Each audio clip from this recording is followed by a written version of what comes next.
And thank you for coming for this, the Trinidad and Tobago National Commission for UNESCO Stakeholder Consultation on implementing the UNESCO Cultural Heritage Convention. It's something we've been talking about for quite a while of having, and it's glad to see so many of you in the room and such keen interest in this, where we look to carve a path forward and how we move further towards implementing the conventions that we have signed. The Honourable Minister will join us shortly, Minister of Education and President of the National Commission for UNESCO, the Dr. Honourable Tim Gopi Singh. We have with us as well Minister in the Ministry of Diversity and Social Inclusion, the Honourable Embo Mohini, the Director of Culture in the Ministry of Arts and Multiculturalism, and we welcome Minister Gopi Singh, who is joining us now.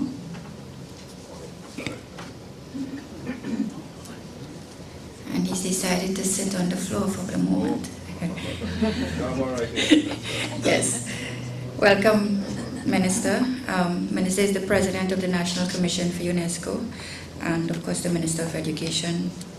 As I was saying, we have with us the Minister in the Ministry of Diversity and Social Inclusion, the Honourable Embo Mohini, the Director of Culture from the Ministry of Arts and Multiculturalism, Mrs. Ingrid Ryan Rubing,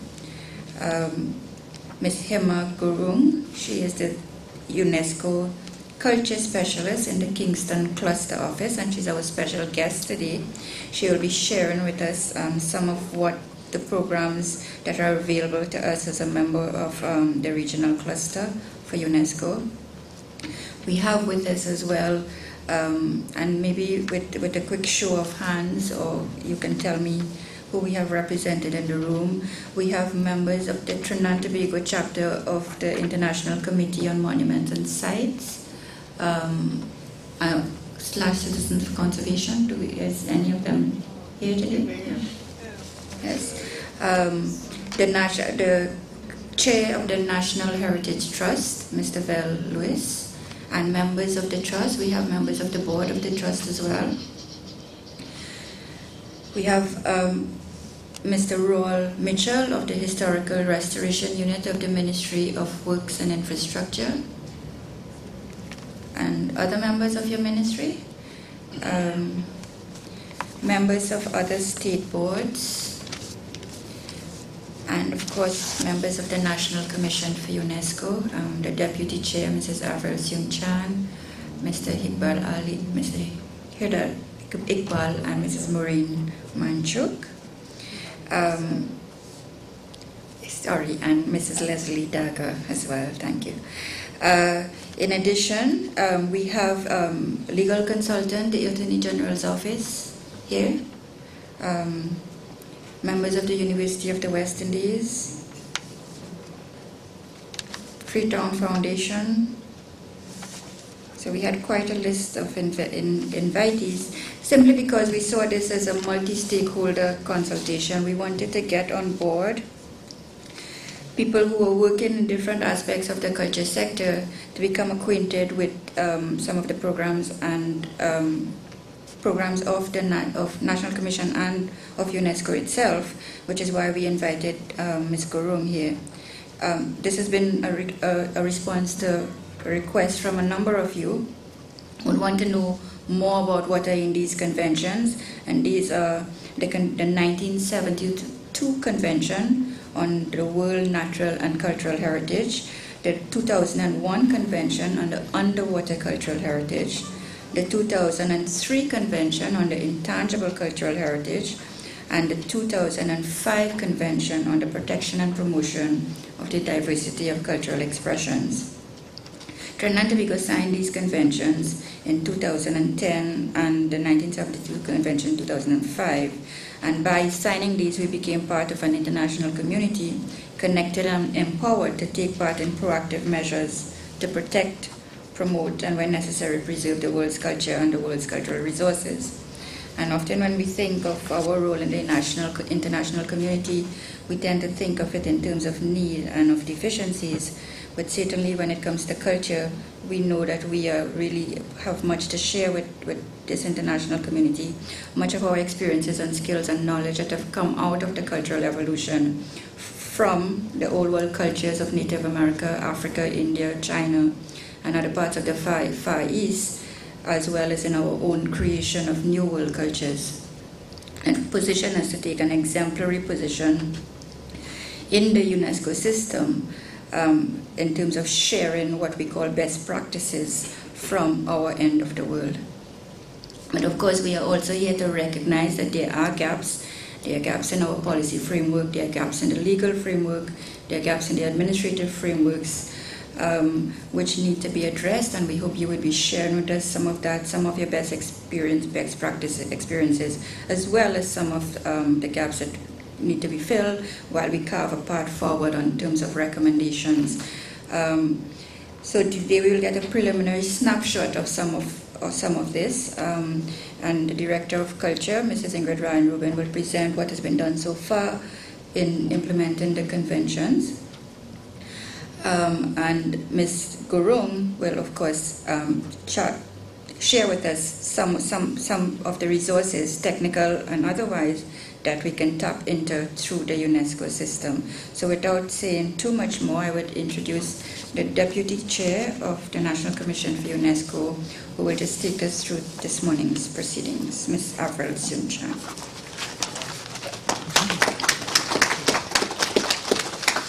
Thank you, Dr. Rampersad, who is, of course, the Chair of the National Commission for UNESCO. Mine is a very simple task. I'm just going to introduce the speakers in this morning's session. And from your program, you can see that our first speaker is Ms. Himalchuli Gurung, and we call her Hima, it's much easier. Ms. Gurung is the UNESCO Cultural Programme Specialist at the UNESCO Sub-Regional Office in Kingston, Jamaica. So she serves the entire Caribbean region. She is from Nepal. She's not Chinese. She may look Chinese to us, but she's from Nepal. She's an architect by qualification, but has now become a cultural specialist for UNESCO. And she has worked in many countries in the world, particularly in the Far East, in Indonesia, in the Philippines, and in Malaysia. So she comes to us with a vast amount of experience in working in developing the cultural heritage of the countries in the Far East. And she has been in the Caribbean for the last 4 years, so she's not new to us either. And we are very, very happy to have us here in Trinidad to help us in strengthening and implementing our obligations under the 4 Cultural Heritage Conventions that we have signed. We need to do a lot of work. So this morning, we hope that we will have a very fruitful discussion and recommendations that we can actually get the ball going. As you know, we are very good at talking, but we are not very good at implementing. And we need to do this because a lot of what we have is being lost. We see it being lost. And I don't think our communities, our national communities, understand how important cultural heritage is. Not only knowing who we are, but who we will become, and also how we live and work and treat with each other. And as you know, UNESCO was formed because states that wars are born in the minds and hearts of men, and it's in the mind and hearts of men that peace must be found. And I think more than ever we need that in Trinidad and Tobago now. And the National Commission of UNESCO's duty really is to promote peace and understanding within our society through education, through culture, through the sciences, the natural and human sciences, and also, of course, communication. So we are here really to do very serious work for our country, and I think we need it a lot now. And like Chair, I welcome you all here, and I'm so glad that we have such a large turnout. And I think our hearts are all in the right place, so we are looking forward to fruitful discussions. So without further ado, I introduce Ms. Gurung to give us background information on the 4 conventions that we are signed and our parties to, so we can understand why we're here and continue with fruitful discussion. So I give you now Ms. Farah.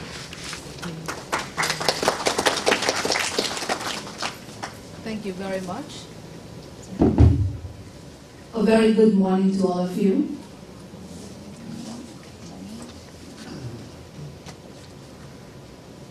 Honorable Minister Dr. Tim Gopi Singh, Minister of Education, President of the Trinidad and Tobago National Commission for UNESCO, Honorable Senator Mbao Mohini, Minister of State in the Ministry of National Diversity and Social Integration, Mrs. Ingrid Ryan, Director of Culture, Ministry of Arts and Multiculturalism, the Secretary General of the National Commission, Suzanne Sherlin, and of course, not to forget the Chair, Dr. Chris Prasad, and Deputy Chair, Dr. Avril, invited guests, ladies and gentlemen. It is a great pleasure for me personally to be here in Trinidad and Tobago, and this is my second visit. The first was in 2010. The slide, please. And I would like to just reflect on the snapshot I took in 2010 during the UNESCO Director General's consultation we had here among the Latin America and the Caribbean member state, whereby Trinidad and Tobago ratified 3 culture conventions at one go, and that was really a celebration, not just for Trinidad and Tobago, but of course for the UNESCO Kingston Cluster Office for the Caribbean. Next slide, please.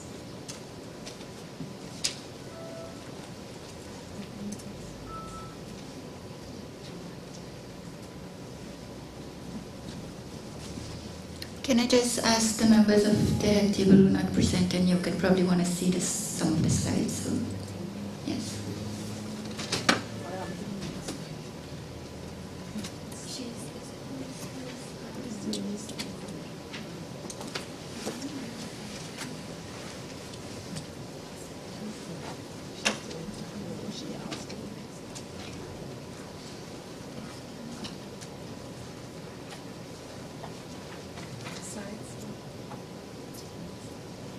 The next one.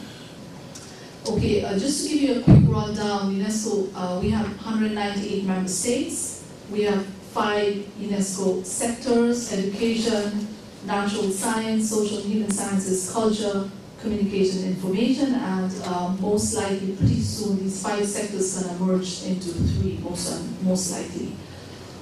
7 UNESCO Culture Conventions, basically dealing with tangible, intangible, and natural heritage, diversity of cultural expressions, and copyright.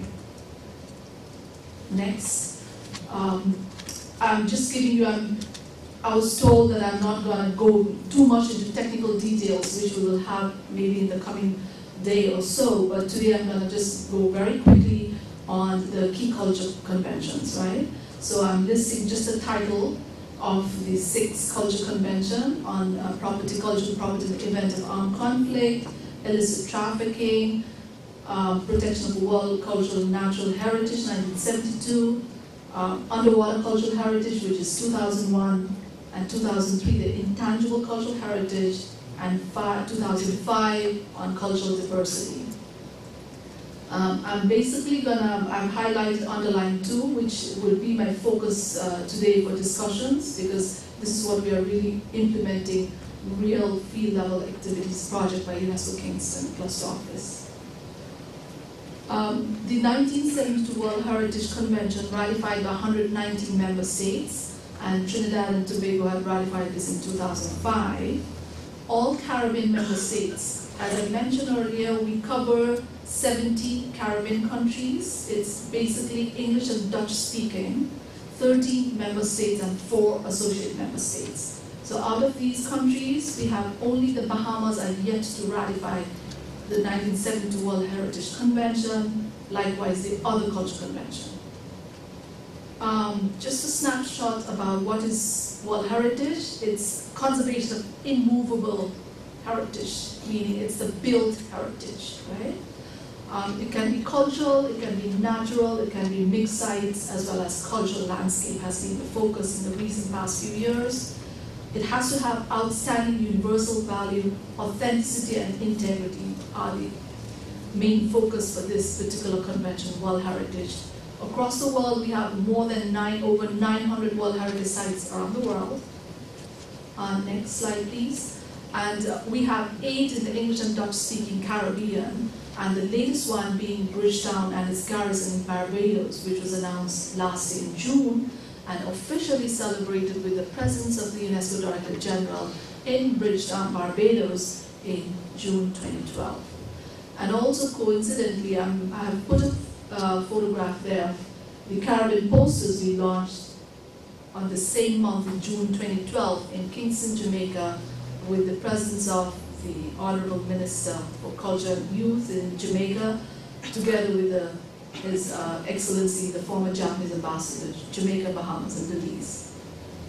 So we have 10, because when I first arrived here in 2008 in Kingston with my portfolio, with the responsibility of 17 Caribbean countries, the first question they were asking, how many sites you have in the Caribbean?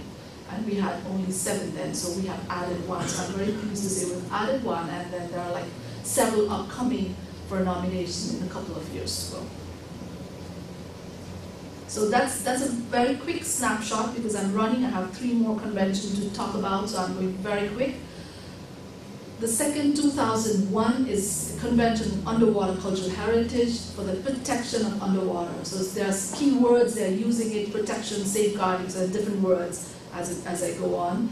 Ratified by 41 member states. As you know, it's mostly the countries that have touched with land, like my country, Nepal, we're landlocked, so we haven't ratified this convention yet. So there are very few countries that have ratified out of all 194 UNESCO member states. In the Caribbean, we have St. Lucia, Barbados, Grenada, St. Kitts and Nevis, Trinidad, St. Vincent and the Grenadines, and Jamaica. So under the 2001 convention, it's the obligation to preserve underwater cultural heritage, safeguard from looting, of course, and preservation is its first option. No commercial exploitations allowed, and training and information sharing. And on this point, I would like to inform you that we're currently having a regional capacity building training activity, a month-long training activity being held in Port Royal, Jamaica at the moment. And we do have 2 participants from Trinidad and Tobago attending at the moment. The training finishes this week on Friday. And this was supported by the Spanish government. Quick look at the 2003 Intangible Cultural Heritage Safeguarding. The intangible cultural heritage doesn't speak about protection, but it talks about safeguarding. So that's the key word, safeguarding. What do you mean by safeguarding? It's not just protecting and preserving like the built heritage or the underwater shipwreck, but it's safeguarding, meaning you pass down the knowledge from elders to the children, and so on and so forth to the young generation. So it's really intangible cultural heritage, speaks very much on safeguarding, give importance to the communities who practices these expressions. Ratified by 148 member states, and we have 8 countries in the Caribbean.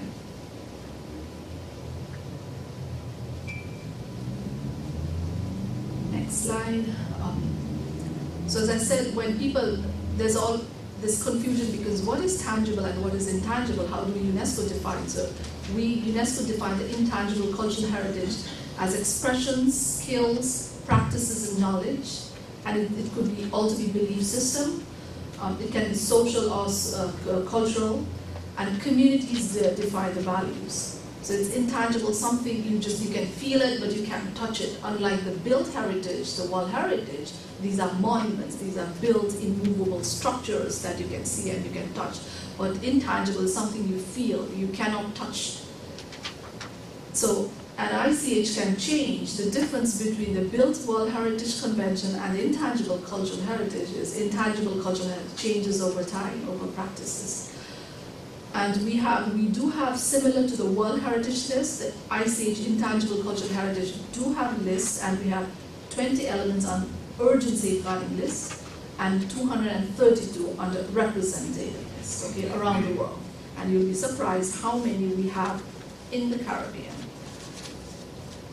In the Caribbean, we just have 2. These are the photos. On the left would be Garifuna from Belize. The one on the right is the maroon from Jamaica. So we have only 2 intangible, and I don't believe we have so little, because this region is so diverse, right? So just food for thought. Moving on to the 2005 Diversity of Cultural Expressions. This is the most recent convention in culture, ratified by 125 member states, and we have 7 member states in the Caribbean that have ratified so far. So the Cultural Diversity Convention focuses on cultural activities and cultural and creative industries. This is the key word that countries like Barbados, Jamaica, the minister in Barbados, minister in Jamaica is really buying into and trying to promote through this convention. The cultural and creative industries focus on dissemination and development of small business sectors, entrepreneurs involving cultural activists, youth, etc. And it has International Fund for Cultural Diversity, and so far in our sub-region, over the last, I would say, 3 years, 4 countries have benefited, basically Grenada, St. Lucia, Barbados, St. Vincent, and the Grenadines. And this International Fund for Diversity can be applied by government or non-government organization. And in the Caribbean, the amount has been from around 40,000 to over 100,000 US dollars for one project on cultural and creative industry. So in general, so these are the very quick snapshot of 4 culture conventions. So what are the main objectives of the convention? So you've heard a lot of words like protection, promotion, safeguarding, respect, awareness, and mutual appreciation, and international cooperation and assistance. Even though no matter there are funds, small funds, but we try to have international, sub-regional, or inter-regional collaboration, such as, I'll give you an example, 2 of the projects we're doing is funded by the Japanese government, Japanese Funds and Trusts, capacity building on intangible cultural heritage, as well as world heritage. So, one of the first questions the member states, even before ratifying or even after ratification, would ask us, what is the benefit? What do I get? Do I keep on paying my dues every year? Or what do we get in return? Would be, so I've pointed out, listed down some of points. Sharing expertise and information internationally, sub-regionally, regionally. Some of the Caribbean islands, being small state islands, don't have expertise.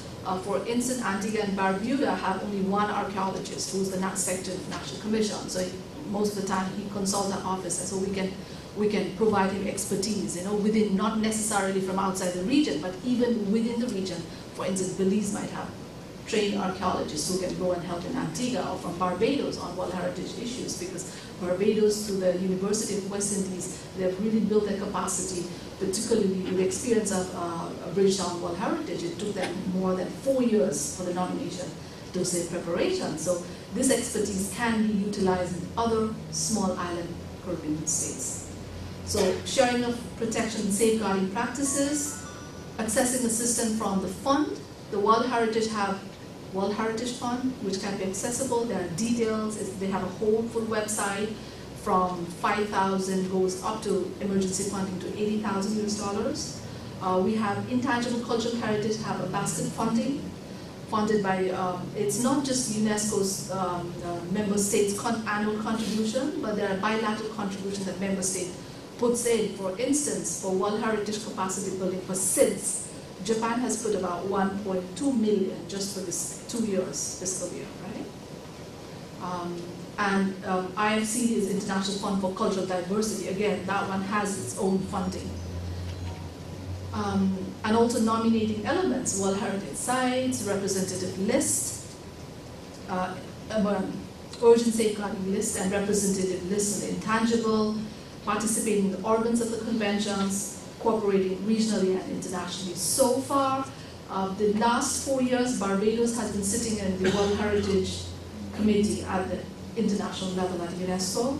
At present, we have only Grenada who sits in the Intergovernmental Committee for Intangible Cultural Heritage, which we started in 2010 with a meeting, sub-regional meeting in Grenada that pushed Grenada to sit on the Intergovernmental Committee meeting. And these are very important meetings and decision making, as well as voices from the Caribbean in terms of cultural issues.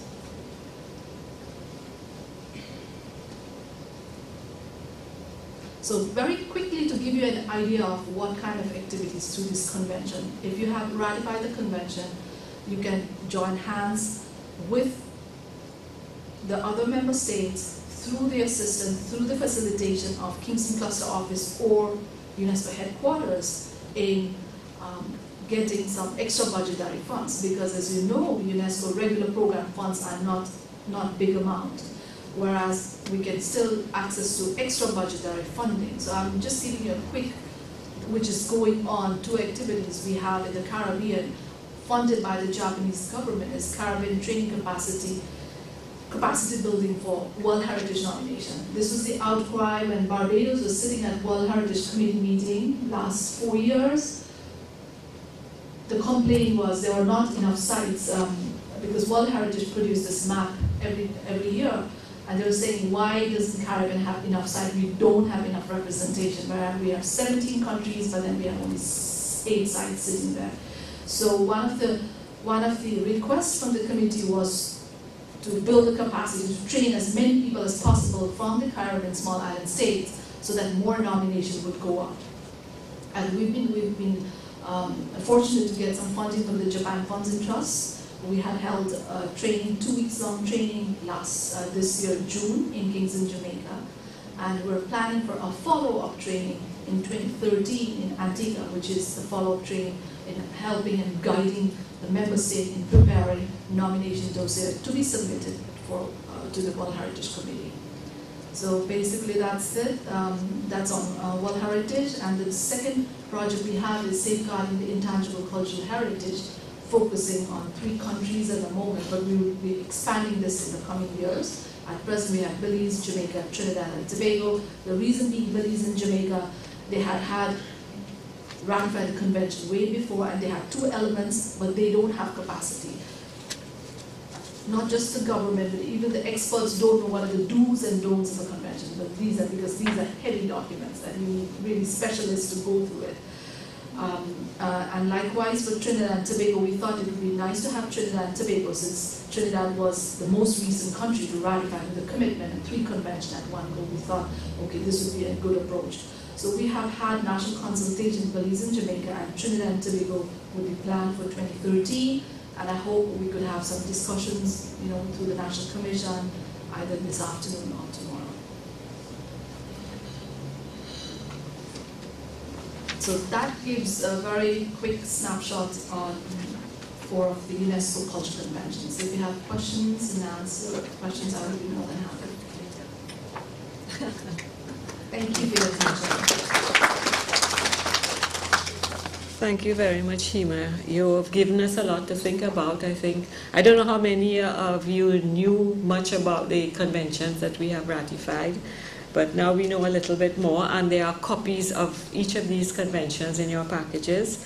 Thank you also for telling us all the assistance that is available through UNESCO for us to push forward and implementing our obligations under these conventions. I feel as though maybe we've been sleeping here a long time, because we need to wake up and get up and do something. Thank you very much. The next speaker needs no real introduction. We all know her. She is Mrs. Ingrid Ryan Rubin, who is the Director of Culture in the Ministry of Arts and Culture and Multiculturalism. And she has been working very hard in her ministry to try and get things moving, particularly in the area of intangible cultural heritage. I would like now to invite her to give us a short presentation on what her ministry has been doing to try and get things moving in the area of culture. Dr. the Honorable Tinkobi Singh, Minister of Education, Mr. Mbao Mohini, Honorable Minister in the Ministry of National Diversity and Social Integration, Dr. Chris Ramprasad, Chair of the National Commission for UNESCO, Mr. Vel Lewis, Permanent Secretary Acting, Ministry of the Arts and Multiculturalism, other members of the National Commission for UNESCO, Suzanne, Secretary General to the National Commission for UNESCO, wonderful ladies and gentlemen, a very pleasant good morning. Hema, I forgot Hema. Hema, welcome to Trinidad and Tobago. This morning, my task is to give you a brief overview of where we are in reference to the ratification of the UNESCO conventions. And as Hema has informed us, we are signatories to not 3 but 4 conventions. And one, of course, the Convention for the Protection of World Cultural and Natural Heritage. 2, the Convention for Intangible Cultural Heritage. And slide 4 gives us an overview of, important for us to understand is what these conventions focus on, and therefore, when we ratify, what it means for us. As Hema informed us, the Convention for the Protection of World Cultural and Natural Heritage focuses on monuments, groups of buildings, natural features, geological and physiographical formations, and natural sites. And the objectives of these conventions, the states must ensure identification, protection, conservation, and transmission to future generations of their cultural and natural heritage. And also important, the establishment of systems of international cooperation and assistance designed to support state parties in their efforts to conserve and identify that heritage. In reference to the Convention for the Safeguarding of Intangible Cultural Heritage, these refer to practices, representations, expressions, knowledge, skills, as well as instruments of objects, artifacts, and cultural spaces associated with these particular things that communities, groups, and in some cases, individuals recognize as part of their cultural heritage. And my purpose of bringing this into focus is that so that you who are sitting out there can situate yourselves and what you do inside of the convention. The objective of this convention is to safeguard our intangible cultural heritage and to ensure the respect for ICH of the communities and groups and individuals who participate in it, as well as to raise awareness of the importance of ICH and ensuring mutual appreciation of our intangible cultural heritage, as well, of course, as providing for international cooperation and aid. The other 2 conventions that we have signed is the Convention for the Protection and Promotion of Diversity of Cultural Expressions, as well as the protection of underwater cultural heritage. And as is indicated, the core focus for diversity of cultural expressions, the core objectives to protect and promote cultural diversity. That's the objective of the convention. So when we're signing, we are saying we are going to protect and promote cultural diversity, create conditions for cultures to flourish and interact, encourage dialogue among cultures with a view to ensuring a culture of peace, foster interculturality in order to develop cultural interaction in the spirit of building bridges, that is between cultures, and promote respect for cultural diversity. In reference to the Convention for the Protection of Underwater Cultural Heritage, the objective is to ensure and strengthen the protection of underwater cultural heritage, like that big find that we have in Tobago that the university is coming to do some work on. Okay, and Tobago understands that they need to ensure that when people go under the water, they don't continue to move under the water and put it on a boat somewhere out in the ocean. That you protect it, because that has happened. Okay, so before somebody could dive, you need to make sure that whatever is happening down there, that you have a system to protect that. Next slide. And just to give you some quick examples of world and tangible cultural heritage around the world, and particularly close in our world that has currently been protected around the world list. That is, and Hema just spoke about historic Bridgetown and its garrison, which is now on the word list. And as she says, we know we have stuff that we would want to have on that word list. And this is examples of intangible cultural heritage, like string music, the mariachi string music from Mexico, and the oral and graphic expressions of the Wajapi in Brazil, and the tactile and textile art from Peru. Okay, and I'm sure we're already beginning to put some of what we do and what we have on our list. This, was a lot of information, but I wanted to share this with you. When we sign these conventions, we have technical obligations. Okay? So it's not just to sign and say, oh yeah, we are one of the people who have signed it. We have obligations once we have signed these conventions. And in reference to the protection of world cultural and natural heritage, the state party, which is Trinidad and Tobago, shall submit to the World Heritage Committee an inventory of property forming part of the cultural and natural heritage. Give details of our properties protected and provide a management plan for its upkeep when identifying and nominating properties to be considered for inscription on the World Heritage List.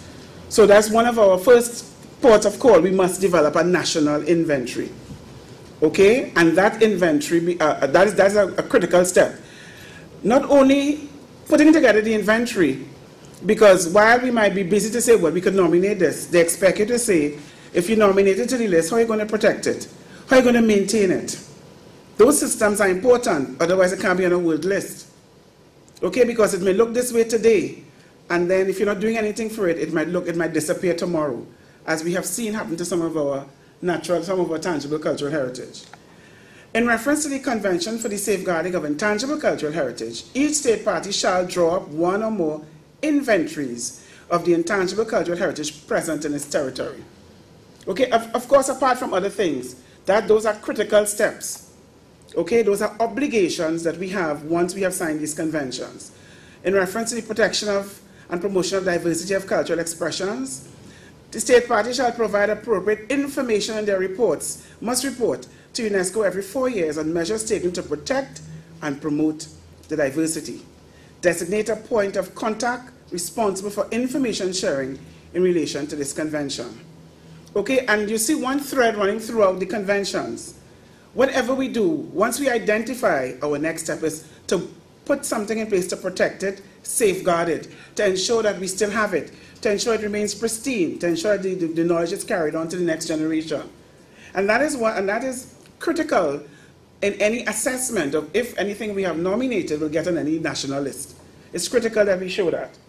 In reference to the Convention for the Protection of Underwater Cultural Heritage, the state party shall, on depositing its instruments and ratification, declare the manner in which reports will be transmitted to the convention. And so for each one of the conventions, we have technical obligations.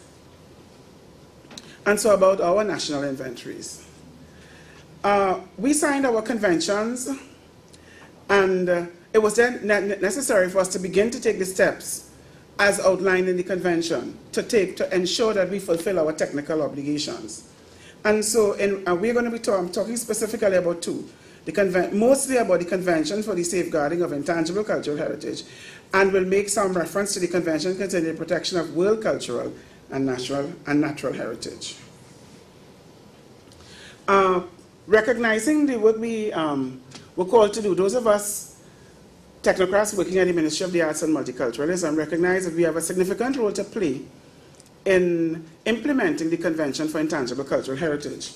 Part of the work of the ministry includes, inside the Division of Culture, a cultural archive that's now turning into the Remember When Institute, and which holds a lot of our intangible cultural heritage, a lot of memories. We have memory books going back to the 70s, collected by the first National Cultural Council. Okay, and we have memory books about all kinds of stuff. Chowtal Singh in 1978. We have stuff on herbal medicine. We have stuff in the handwriting of Michael Anthony. We have a lot of information, and we have been working hard to digitize that information towards ensuring that we have, one, that the information is saved, because we had at some point lost some of it, and two, that we create a repository that can interact with the public, that can disseminate information, that can hold, as the convention says, the convention talks about protecting. When you talk about safeguarding, identifying, recording, researching, protecting, disseminating, sharing, ensuring that it moves from one generation to the next. And so on the June 27th of this year, we launched a project called We Trin Begonian. It was a project to get submissions from the public you would see that the convention requires, the Intangible Heritage Convention requires that the communities and groups are involved. That's a requirement under the convention. And so we had to come up with a strategy. How do we get all of Trinidad and Tobago to become involved in telling us what makes us who we are? What are those intangible things that says we are Trinbagonian? And so we developed a project for a call for submissions. We created a website and we asked the general public to submit on that website, or we also put boxes in all the NALIS libraries, all the national libraries.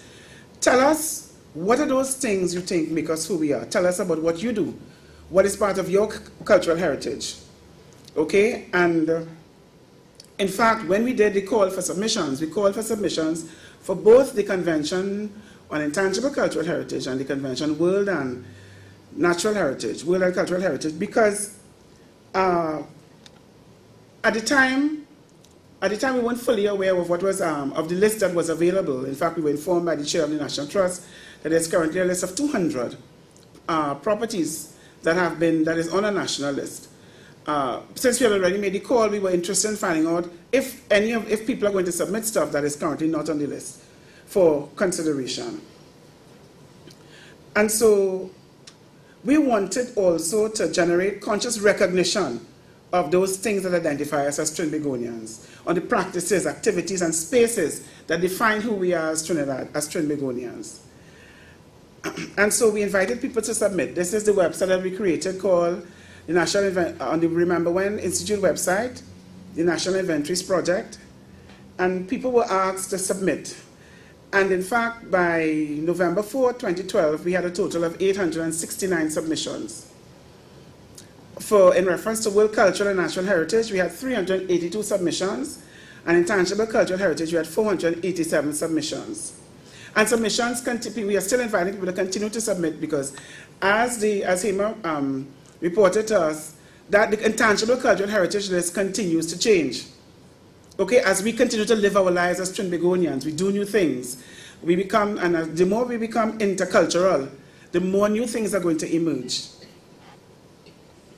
So for example, if we had done this, 20 years ago, we might have been talking about calypso and soca.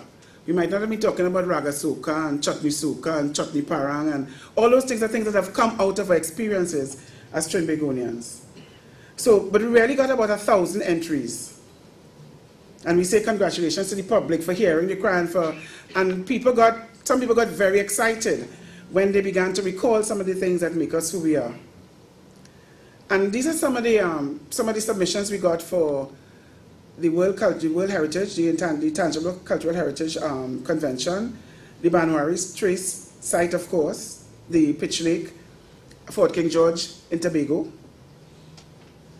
And for Intangible, we got the Steel Pan, Carnival, Parang. Now, just to share with you quickly what we have done so far. So we have gotten these submissions. The next step was for us to put together an assessment committee, because that's also part of our technical obligations. We must put together a committee that's going to assess these things that people at Trinidadians are saying, Trinbagonians are saying, are the things that belong to us, that make us Trinbagonian. Do they really make us Trinbagonian? Okay? And when you look at some of the proverbs that we use, and you question, is this Trinidadian, is it Trinbagonian, is it Tobagonian, is it from South Trinidad, is it something from North Trinidad? And so it was, we had a wonderful time. The committee comprises of an executive member of Citizens for Conservation. That is Ms. Christine Miller, who is here with us this morning, who's been doing some serious work with Citizens for Conservation. And we're really happy to have her as a member of that assessment committee. Thank you very much, Christine. Dr. Michael Toussaint from the Faculty of Humanities, University of West Indies, also a member of the committee. And he's also here with us this morning. Thank you very much for coming, Michael. We have a representative from the National Museum and Art Gallery. We have the president of the National Youth Council of Trinidad and Tobago, a representative from the Division of Community Development and Culture at the Tobago House of Assembly, and a representative from the Ministry of Tourism, also here with us. The committee is chaired by the Director of Culture. So far, we are near completing the work that we're doing on the National Inventory of Intangible Cultural Heritage. And we also, because we also have submissions for the World Cultural Heritage Convention, what we would, because now we have two ministries working on heritage. We have the Ministry of National Diversity and Social Integration, as well as the Ministry of the Arts and Multiculturalism. So the decision was that since the National the National Trust is under that ministry, the committee came together, and the committee would look at the list and make recommendations. We'd hand the list and the recommendations over to the Ministry of National Diversity and Social Integration, while we continue to work in reference to the Intangible Cultural Heritage List. And so the committee has a meeting today, after this meeting, in fact, to continue its work, and we closed our preliminary list for the National Inventory of Intangible Cultural Heritage. And our intention is to promulgate this list by early 2013. What are we? We recognize, those of us who are working on the Intangible Cultural Heritage List, that we need to move to the next stage, which is how do we protect? How do we have identified, okay, because that's the stage that we've gotten to, we've identified. We need to continue to do research, continue to collect information. We need to do our, to make sure we have a strategy for disseminating. And so one of the things we began working on early was the creation of this repository that we call the Remember When Institute, to become a repository for all our cultural memories, that our thousands of memory books are stored there, and any one of us, our children or our grandchildren or us, can open those memory books at any time and be able to remember, one, two, to remember enough to be able to share with somebody else, and three, to be able to continue to educate our children and our grandchildren about what has made us who we are as a people, what has brought us to this place. You know, because we know that our children and our grandchildren forget, those of people like me who grew up in South Trinidad, that I used to tow the water. Now that the water is in the pipe, our children forget it. They need to know that. They need to know we came here as slaves and indentures, and what it meant to be a slave or an indentured laborer. They need to know that. They need to know that today they drive in air-conditioned cars, and that is built on the backs of those who labored in the cane fields. Our children need to know that, because then they have a whole new perspective on life. They begin to see all that they see that they take for granted differently.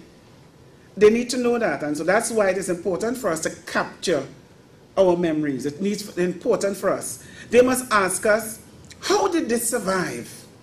How did knowing how to do a puja, how did that survive indentureship? How did the Orisha rituals survive slavery? They need to know that. Okay, they need to know why we do those things, why we still practice it, why it is so dear to some of us. Some of them push it away and say, why are they doing that foolishness? And so the repository is to hold those memories.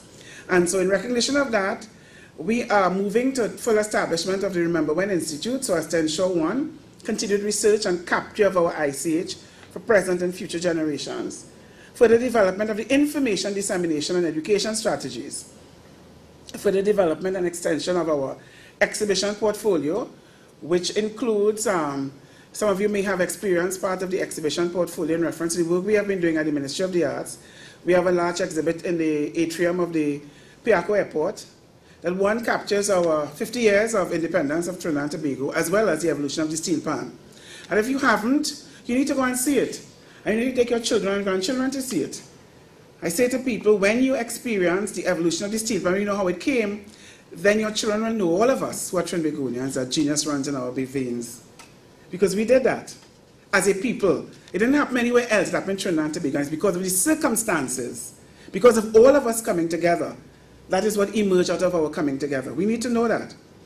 And further, of course, working closer with all relevant stakeholders so as to further collect ICH information, develop safeguarding strategies. Because this can only happen when we work together as communities.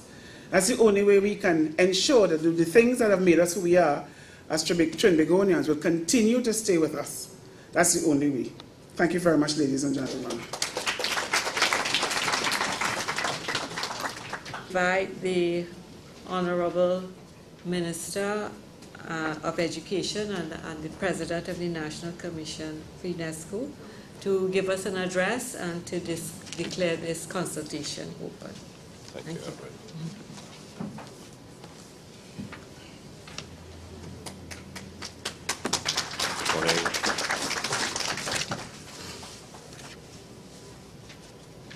My colleague, where is Mao?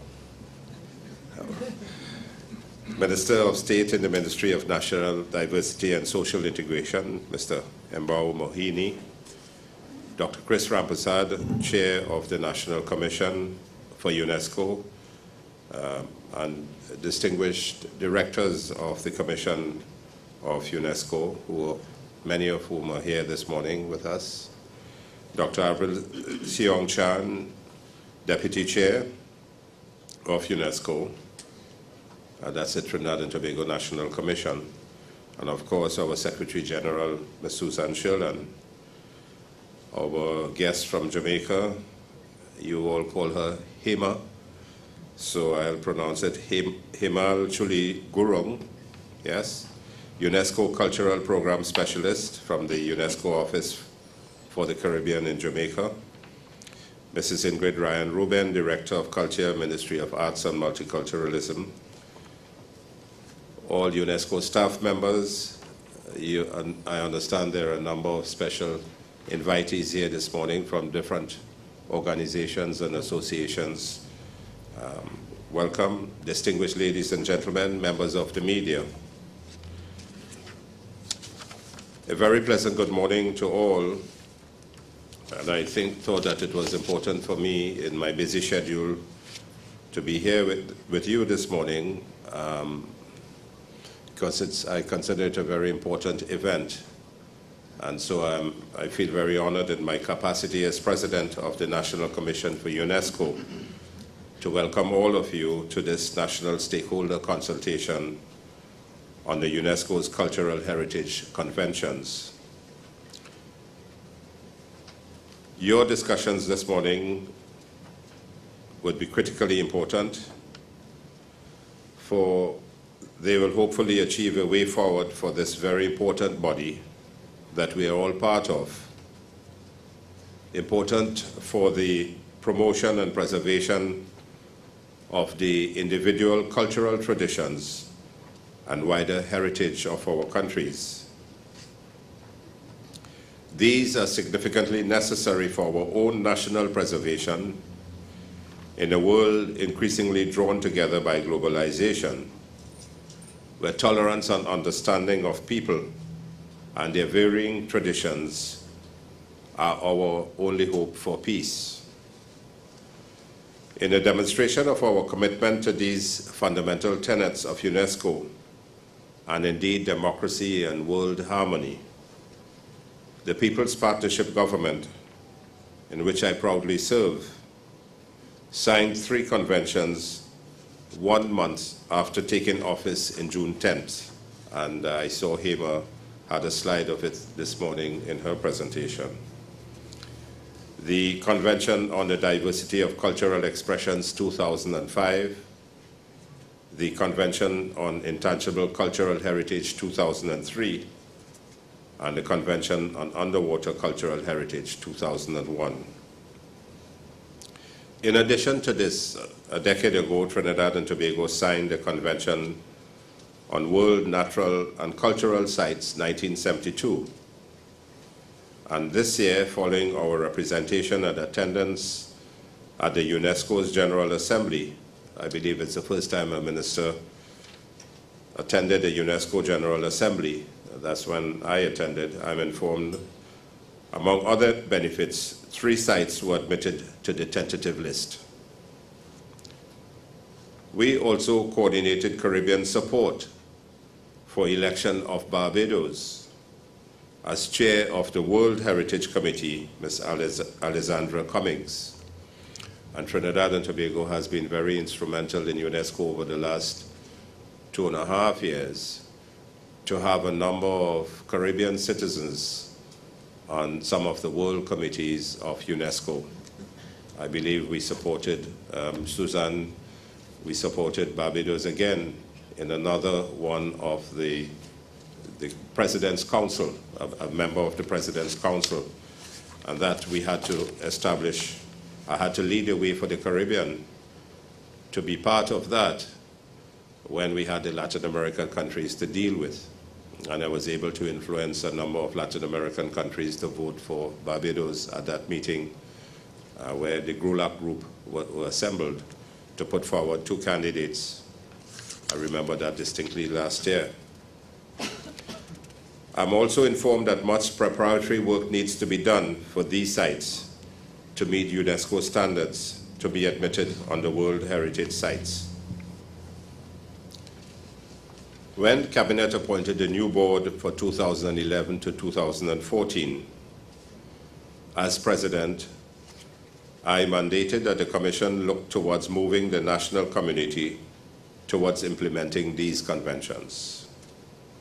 So the purpose of this consultation, I understand from what has just been presented, is to gather a multi-sectoral group of relevant stakeholders, who a lot of you are present this morning, to present the UNESCO Culture Conventions signed and to discuss the way forward. The outcome would be to strengthen Trinidad and Tobago's capacity for the effective implementation of the UNESCO's Culture Conventions. I just saw a document where a number of countries have representations on the World Cultural Heritage Sites and so on. And I was looking for Trinidad and Tobago, and I think I saw a blank on it. And that is not acceptable when we have so much to express to the rest of the world. So I believe that we have been sleeping on the way for many years in the past, and it's time to be rejuvenated and to come forward with some activity. And where we speak, we must show that our work demonstrates that we are really serious about what we are doing. So it's useless having all these conventions and have all these meetings together when we cannot get one area from Trinidad and Tobago represented on that atlas that we have before us and you have before you. There have been several requests from several organizations and stakeholders on what is needed to be done to get on UNESCO's international list. But we will all agree that we must first focus on development at a national level before attempting it at a wider level, so as to guarantee long-term success. Today's meeting of you, our key decision makers in this process, is to determine the best way we can fulfill these responsibilities. And Mrs. Ingrid Ryan Ruben, the Director of Culture, who sits on the National Commission for UNESCO and chairs the Culture Committee and has been a member of the previous commission, gave an interview of what has been done to date and the state of readiness of the national infrastructure. We also invited Hema, a program specialist from the regional UNESCO Kingston Cluster Office, who has been working for the last 4 years, my understanding, in building capacity in the region and has tremendous field experience in the Asia Pacific and other regions as well, to share her ideas with us. Welcome, Hema. Welcome. I understand that yesterday you visited Tobago and spoke to stakeholders there with particular focus on the underwater cultural heritage. And I understand it's not protected as readily, and therefore we need a lot of work to be done in the protection of the underwater cultural heritage in Tobago. And tomorrow I understand you will be visiting other potential sites that can make the international UNESCO heritage list. So we look forward to you working with our team in Trinidad so we can have incorporated a number of our sites on the UNESCO's list. Just last night we were speaking about the Banwari site in South Trinidad. There are artifacts that are more than 6,000 years old. Why do we not have that as one of the tangible cultural heritage sites? So many we have. I just visited Mexico on a conference of ministers of education for Latin America and the Caribbean, and they are so proud of their cultural heritage sites. So many that they have. And Trinidad, of course, has many as well, particularly the intangible aspects of it. And we need to move swiftly to have these represented internationally and on the world stage. Hema, you informed us about the requirements of these conventions, how best we can access them, and what mechanisms and assistance are available through UNESCO. And I saw you mention Japan giving some funding for us in this process, so that we'll be able to best benefit from signing these conventions and work towards the development of Trinidad and Tobago, thereby placing our country in the rightful place and on equal footing with other countries of the world. We possess significant and diverse culture, and as a significant producer of culture and heritage. Trinidad and Tobago is a country with a rich, diverse heritage and history and culture, has defined our world-famous tolerance, harmony, and unity.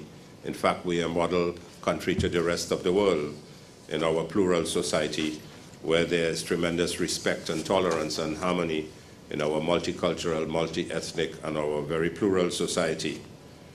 The government I represent, therefore, regards these discussions as a very important element to development. And we are therefore very proud and happy to have all of you distinguished stakeholders on board here this morning and for the rest of the sessions and on the same page. I wish, therefore, that these discussions be constructive, fruitful, future-driven, beneficial, with objective outcomes that will place us on the map. And let me close by expressing my appreciation, sincere appreciation to all of you as President of UNESCO in Trinidad and Tobago.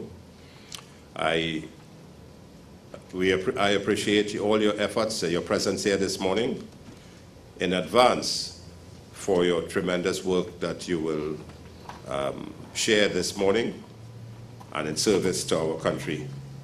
And may we always arrive at progressive consensus with a determination of ensuring that Trinidad and Tobago is put solidly on the world map in terms of its cultural heritage, whether it's tangible or intangible.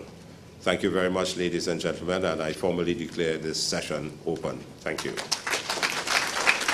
Just a short interjection here. Ms. Himalchuli Gurung would like to make a presentation to Minister. It's on the most recent publication of the UNESCO study series. She's going to explain that and make this formal presentation. It's the final of the series. Hima.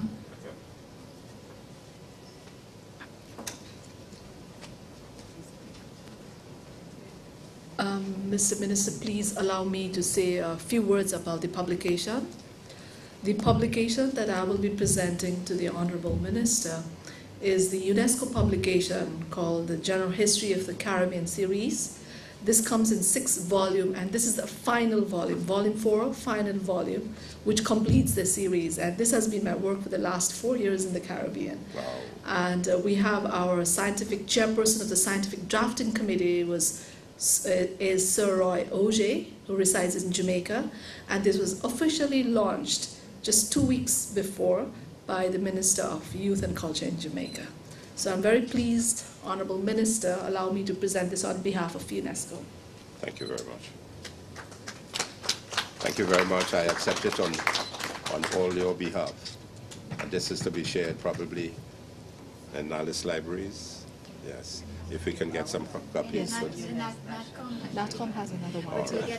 Very good. Thank you. But also, I'm responsible for NALIS as well, so I have to make a plea. Thank you very much, Eva. I appreciate it. On behalf of UNESCO, thank you. Thank you very much, Dr. Rampersad. All protocols observed. Greetings to one and all. I'd also accept my commendation and compliments to all participants, as well as to the UNESCO body, for championing the development of and the promotion of the conventions here in Trinidad and Tobago. I must say that the initiative of UNESCO has given a global perspective and a global response to that need for us to preserve, safeguard, and protect our cultural heritage. And in my ministry, the Ministry of National Diversity and Social Integration, we recognize the importance of heritage in the promotion of diversity and social integration, because we are looking at that importance and the important contribution that all of us can and ought to make in the enrichment of our communities, in recognizing that we have our own distinct characteristics from which we are able to discern through our recognition and understanding and our knowledge of our various historical and heritage through the years. But notwithstanding the fact that there are these distinct characteristics, we all have that ability and those qualities that enable us to make our contribution. In the advancement of culture and civilization, it is like a building block, and it is therefore important for us to be able to learn and to draw upon our heritage as we move forward, and we instruct ourselves based on all that has been done, that has been achieved, and that has been bequeathed to us, whether it is natural or otherwise. And therefore, my ministry commends all the stakeholders and all those who have played and will continue to play a part as the conventions to which we have signed, as we here in Trinidad and Tobago seek to ensure that these conventions are taken to their final conclusion. And I say that because that global response, that global cooperation is important if we are to protect our local, our regional, and the world heritage. At my ministry, we have been striving to do what is necessary for the protection of heritage sites. However, we are impeded by legislation which we are now seeking to put in place so that there could be a listing of the heritage sites, over 300 of them in Trinidad and Tobago, already identified. And the only way that these heritage sites could be protected is having the necessary legislation in place.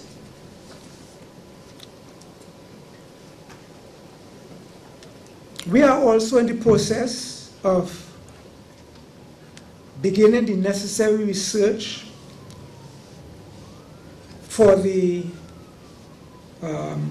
institution of a national inventory of important tombs and monuments in Trinidad and Tobago, which is so important for our culture, our historical research, as well as our heritage maintenance.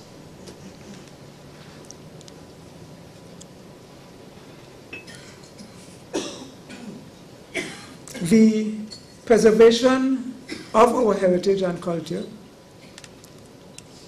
rests very much with our future generations. And we are embarking on programs within the secondary schools of our nation in order to encourage and enlighten our younger ones, our students, our children, so that they could recognize the importance, so that they could pursue areas of study that would be in keeping with the demands. And one of the initiatives that is presently underway is the establishment of heritage clubs, which we hope to institute in different areas within our nation, East, West, North, South, and Tobago, so that there could be continuity in that process. The question of diversity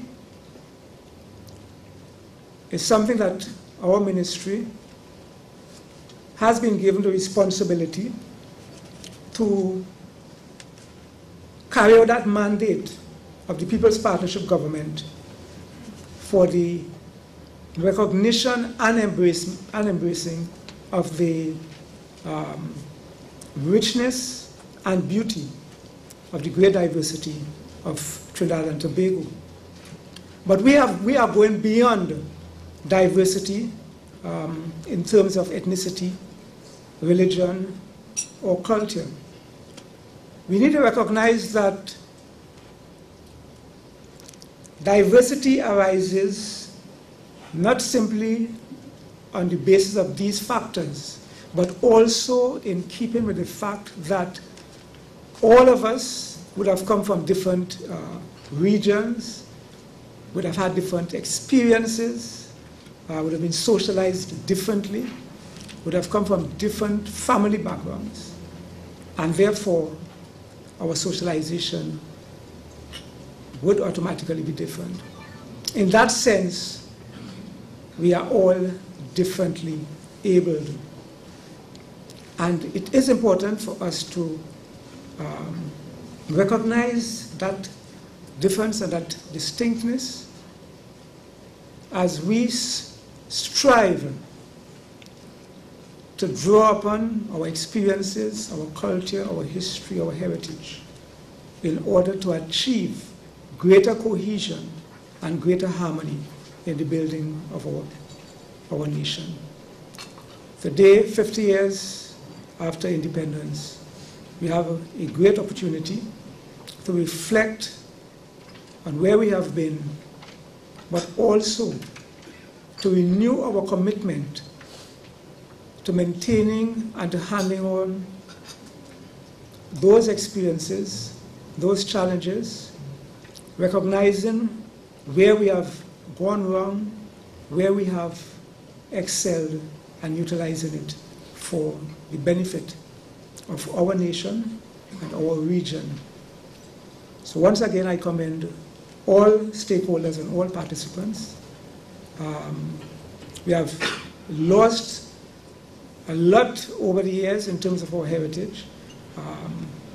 If you look at areas like the Buku Reef or the reef off Speyside, a lot has been lost. It has lost a lot of the pristine beauty it had. Because I could remember visiting those reefs as a youngster in Tobago, and today it is nothing in comparison to what would have been. So we have lost a lot, and that therefore should inspire us to work with even greater haste in preserving what we still have. I thank you very much.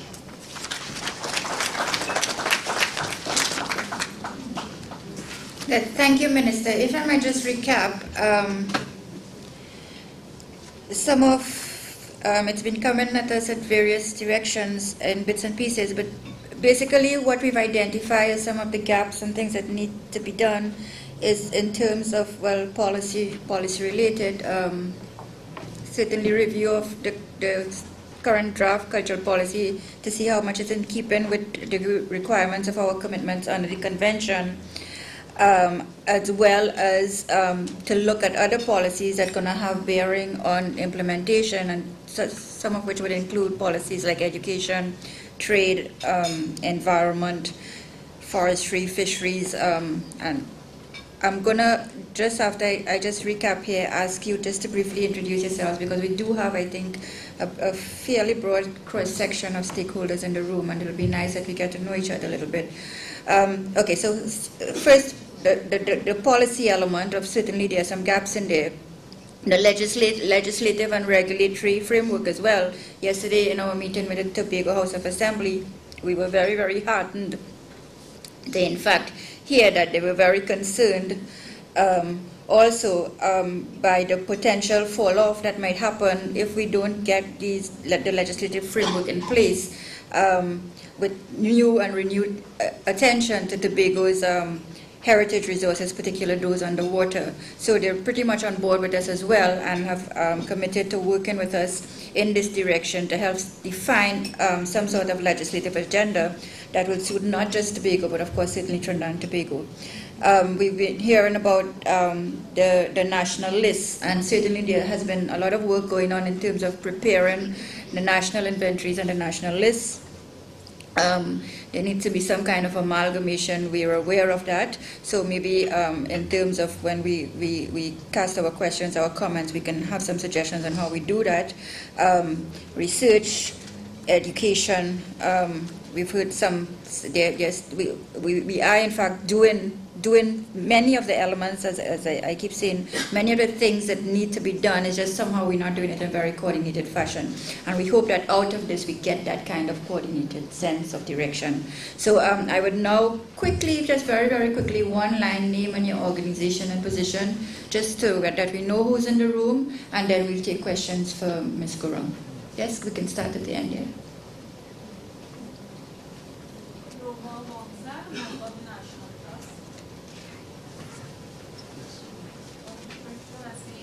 A gift or somebody doing it in their own hands. But those figures were going to be, those monies were going to be tax deductible, giving an incentive to continue with the restoration.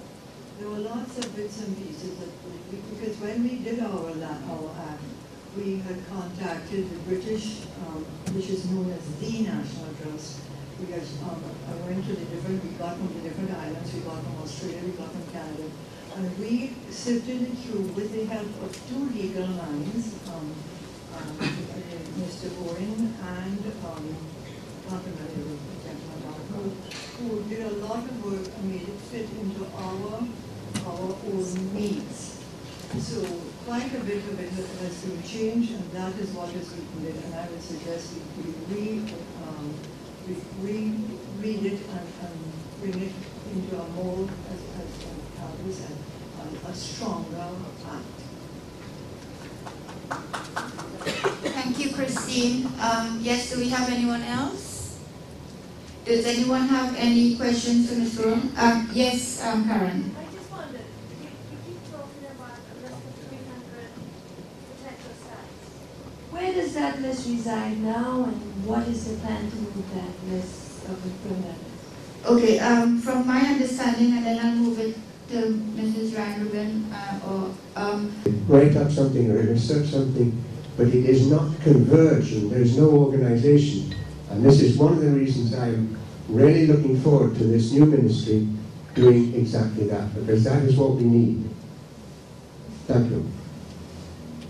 May I assure you, Mr. Harris, there are experts from the university on the Heritage Committee appointed by Cabinet. They sit on that committee, but in addition to that, the format that the ministry is going to use, we're going to get researchers to do the field work. Then we're going to format it, and there will be a consultation with all the people like yourself who will come and make your contribution, so that the finalists will have the input of all the experts and all the technicians and all those who have been talking for the last 50 years and not getting the work done.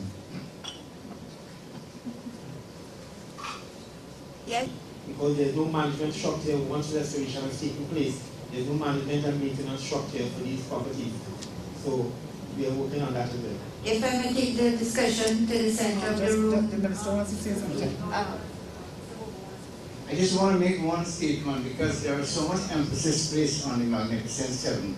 I've been authorized by the ministers to say that we're going beyond the Magnificent Seven, and we're going throughout Trinidad and Tobago to identify and to protect places that have been hitherto neglected.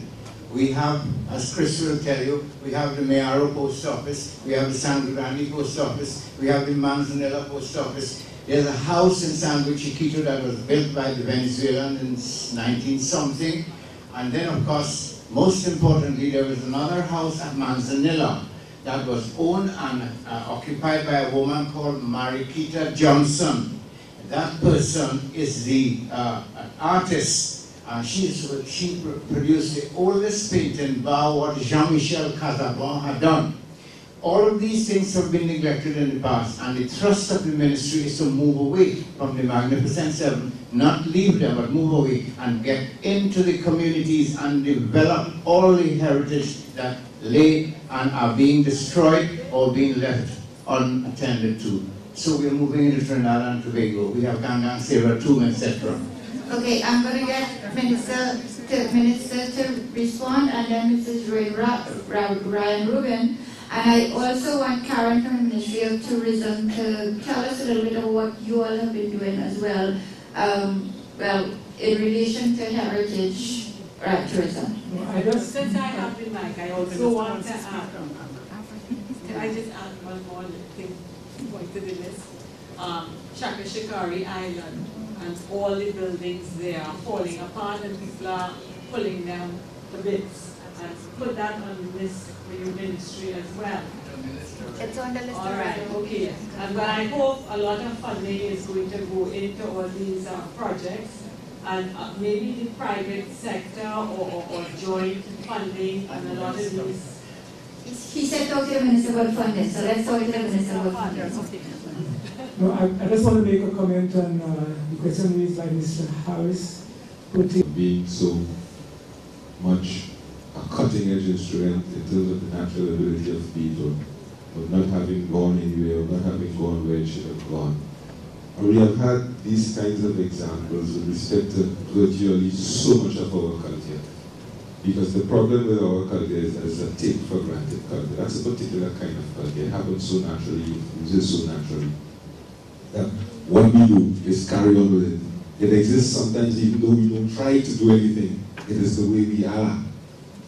And this forum and all this initiative has to be congratulated. The two ministries involved and UNESCO, who laid an ideal platform. But my take on UNESCO is, when UNESCO does these things, it is because of the fact that UNESCO recognizes that there's a problem and a challenge, and we have to deal with this and move to some other level. And while all of this is commendable, the real problem could be, and might very well be, that we are always stuck in the preservation and the safeguarding. And there's not another level that we take this thing to. If these things are conceptualized in the proper way, taking care of itself takes a course that is inevitable. It moves directly in that direction. And that's why I want to focus these few points. Because there's a view that diversity, and this might be for the minister, that diversity is how we make positive use of our uniqueness and all of our uniqueness. That's one aspect of it. And that we are living in a world in which the next stage of human interaction will be the capitalization of tourism, and that the world is going to be a global world where everyone becomes a tourist within that community. You understand what I'm saying? All right? And therefore, all that we do here, we are very well capable of arriving at a plateau, which is what happens. We have these bright ideas and brainstorming, and then everything settles down. Okay? And we need to go forward, because this must be tied to other initiatives. What if we conceptualize all of this and then begin to look at what are we to do with all of this, apart from identifying ourselves, remember who we are, collaborating, sharing harmony? That will happen, you know. But how do we develop this? Because this is what this is about. When UNESCO does something, if it does something on women, battered women, it expects us to conceptualize other steps, and there are about 7 steps ahead of what UNESCO will do, which will be foundational. All right? So this is tied to what do we do with all these things. All right? Otherwise, we will very well end up in a situation where we have Quran, and our children do not connect it to Spanish. We have Patwa, and our children don't speak French. We have Pan, and the Pan men walk with the Pan sticks in their pocket, and they do not develop. And the world is waiting for things to promote the world, to promote the uniqueness of human beings, to link the world together, to make maximum use of our culture and all of this. So this thing is tied to me, to all kinds of ministries. It's tied to the Ministry of Development and Planning, which I know that some of that is happening. It's tied to finance and economy. It's tied to the tertiary education system. Because what is the point of having all of these buildings? We preserve them, and then after that we stay at that plateau. We go and look at them, we come back, and we go and look at them, and we come back, and we go and look at them, and we come back. That's what happens. We stuck in the mode of preservationism, the mode of safeguarding. But where do we go from there? So the benefit of the structure, the works and so on, apart from legislation to preserve, perhaps we have to start to think of setting communities to look at this mass of data and out of it see what's going to make economical sense, developmental sense, tourism sense, educational sense, way beyond this. Because this is merely a foundation. And when you're going to have a good foundation, you can expand significantly.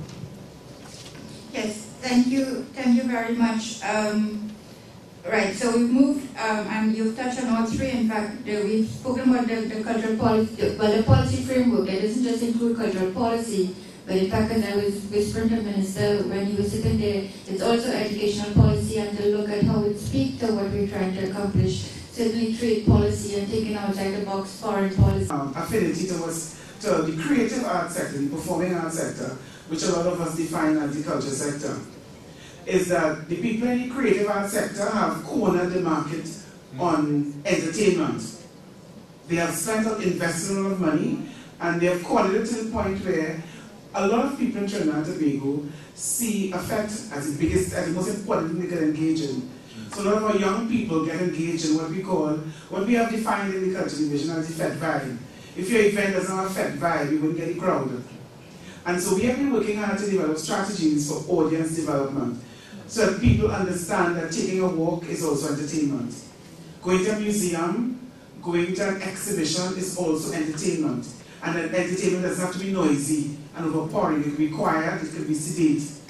And so we have been working, that's why we have been working so hard on exhibitions, because that's one of the things we think, and because exhibition provides education, as well as a way to entertain yourself, to learn more, and to experience different people, and to experience entertainment in a different way.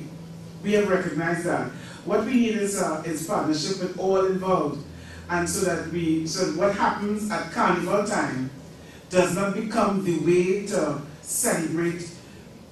Every borough and every town uses carnival as a way to celebrate. And we need to work harder to help people to see there are other ways to celebrate. There are other ways to do it. A town can celebrate its heritage history, and it doesn't have to be a juvie. So we recognize that, and so we're working hard to, and all the information we can get, we are looking forward to, for the support from all our stakeholders. And that's why we're encouraging people to get on our website, send us information, tell us what you think we should be doing. We read all the blogs, what it is that you send and tell us on the Remember website. We read them, and we try to allow that to help us to determine what is probably the best strategy for disseminating the information on our heritage. Thank you.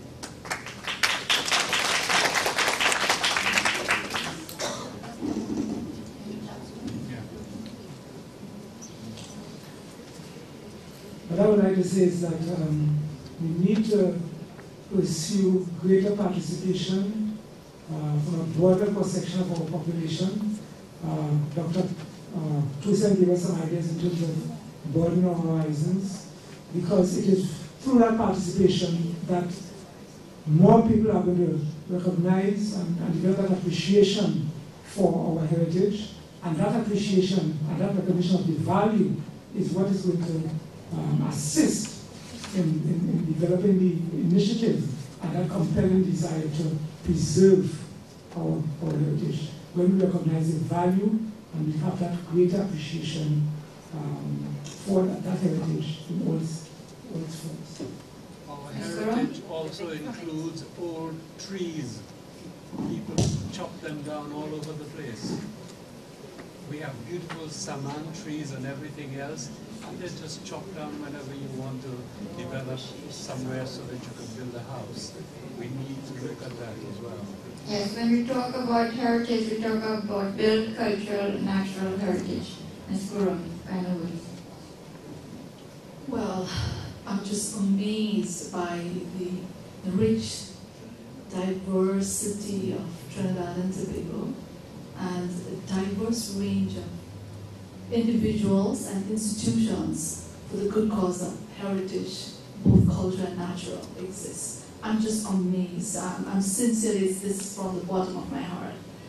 I tell you something that real happened. In 2008, when I received from my UNESCO headquarters this letter asking me to go to Jamaica, I was based in Indonesia. I'm from Nepal, but I was based in Southeast Asia, absolutely totally different from my own hometown. And I was very happy. Indonesia's 17,000 islands, rich diversity, right? So when I received this letter asking me to move to Jamaica to take care, my responsive portfolio was 17 English and Dutch speaking Caribbean. My first instinct, I knew nothing about the region. So my first instinct was to pick up my phone and ask my regional advisor. He's an American guy based in, he has worked in Asia Pacific, and he lives in Asia. So first instinct was, Richard, I've been asked to move to Jamaica. What do you think? And he said, are you going nuts? Are you crazy? What are you gonna go do in Jamaica? Reggaeing in the beaches? And I was saying, like, am I doing the right thing? But I took up the challenge and I landed in 2008 in Jamaica and I started visiting. My first visit was missions to Barbados in 2008 at the invitation of the government for the inscription of Bridgetown on World Heritage. And that's where, when I realized the sub-region is so rich in its cultural heritage. Because outside in Asia, we know the Caribbean for its sun, sea, and sand. Big cruise liners, Bob Marley reggae. We don't go beyond that. Trust me. So I'm an Asian telling you this. And when I landed here, now I see the rich, diverse cultural heritage. Being an architect and worked in heritage, it's really, there's so much here to do and to learn from. Trust me. So having said that, I'm listening to all the deliberation, discussion. I see that a lot is happening at the individual level, at institution, various institution has been working. But I would like to draw 2 points, a very clear line, and also from my own experience in Asia Pacific and what UNESCO has been doing. 2 clear things is world heritage, built heritage, and intangibles. Most of the time people tend to mix them too. Yes, it's integrated. Built heritage survives with the heartbeat of the intangible, but since these are 2 separate conventions, my suggestion would be treat it as 2 separate things. Rather than having one inventory and everything put in together, you might want to think of 2 built heritage, because 1972 convention is for world heritage, sites built.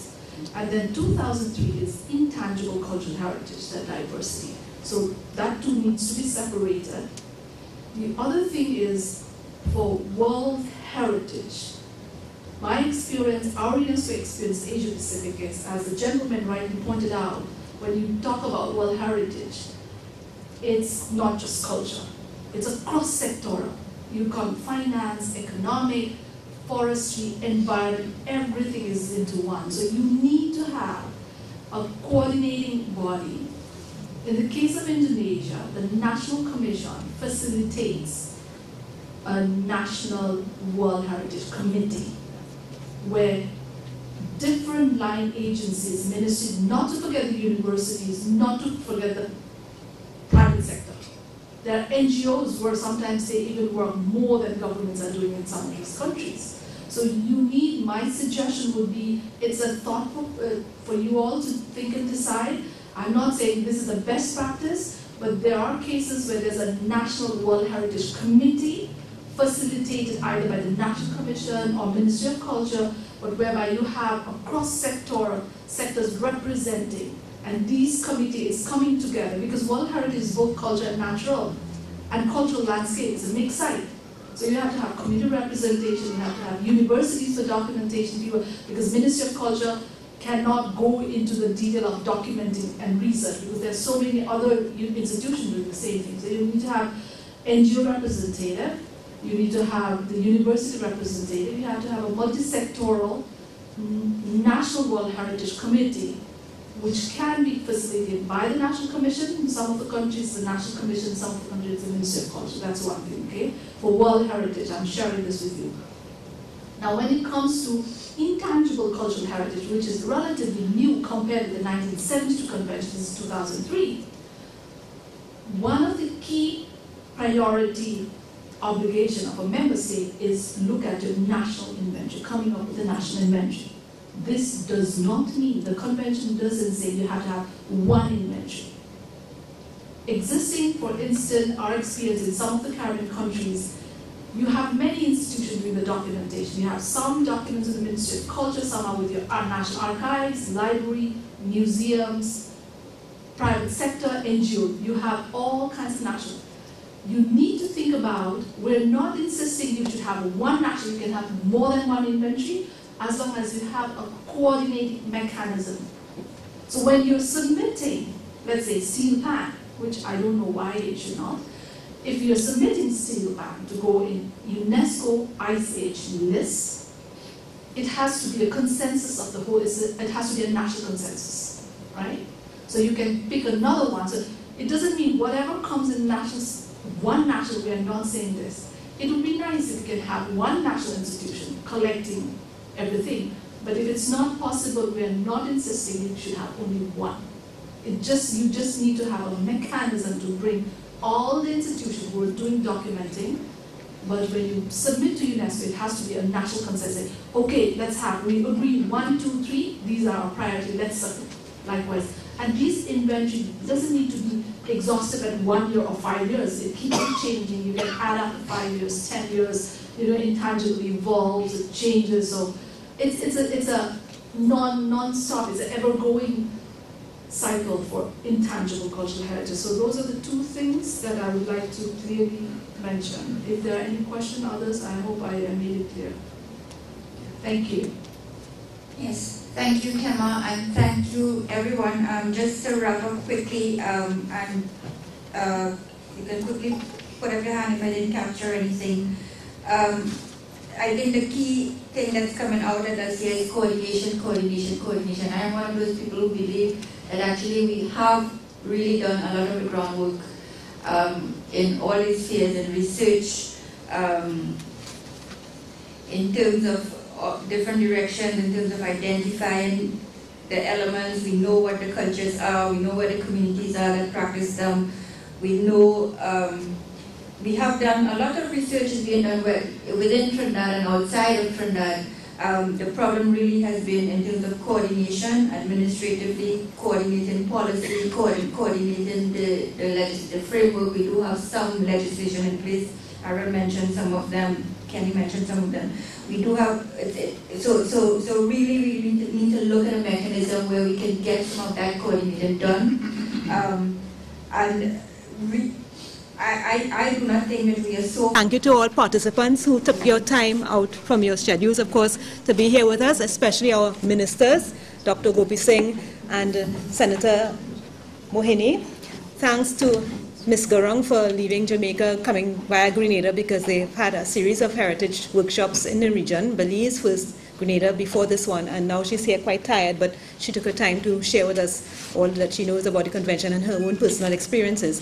But I also wanted to say, well, on behalf of the National Commission members, that we're not just about bringing you all together in a room to talk and share and browse or whatever. We go beyond that. We want to assist with the implementation, but we also are very much involved with projects. Right now, and I'm very proud to say, we are completing a project called Sites of Memory. That's a UNESCO project, UNESCO funded from Paris, and our coordinator, our Associated Schools Project Network Coordinator, Monica, who is, stand up, thank you, running around the room. She has worked hard with students from schools right through Trinidad and Tobago for this project. Essentially, it is looking at sites of memory that we consider sites of memory, photographing it, putting down short descriptions, and creating a 3-year calendar that's coming out soon, maybe by the end of this year, 2013, 14, and 15, with photographs of each of those sites. Of course, we're guided by persons knowledgeable in the area, Mr. Homer and Dr. Pemberton and a few others. So that's one project we're doing. We also have another 50th anniversary project called Today Talks to Yesterday About Tomorrow. Young persons speak to elders and share their insights from what they've heard from the elders. I'm sorry, I can't read this too well. Admission to the Okay. Oh, and also, I mean, there's so many things happening. We've had recently the collection of Samuel Selvon, you know Samuel Selvon, famous author, been inscribed on the UNESCO Memory of the World list internationally. That was very recent. That was in October this year. So we still have to send out all the big hoo-ha releases on that one. So there are many things happening. We are going to be setting up a website for the first time, our National Commission. We have our coordinator for the website present with us, because it's not only just her sitting down by a computer doing whatever that needs to be done on a website, but sharing and soaking in all the discussions that we have when we have a topic to talk about. So there are many things happening in the National Commission. We very often bring stakeholders together in fora like these, but we also are actively involved in many UNESCO projects and many national projects. So I thank you for sharing with us today all that you have and all you know about. I have learned a lot myself, not a historian, but I'm proud to say that I have a son who's doing history in UAE, so let's hope that he brings something out of that. That's transition according to our chair. But enjoy your lunch today. Thanks to the commissioners who are here, all the persons who are involved in the sharing of your knowledge and your experiences and the way forward. Mrs. Ryan Rubin, of course, our member of National Commission, who guides us along the way with culture, as well as our chair, Dr. Rampersad, who herself is a culture specialist, and our deputy chair, who worked hard to bring us all together today and organize all of the proceedings today with us. So thank you all and enjoy your lunch. And thank you.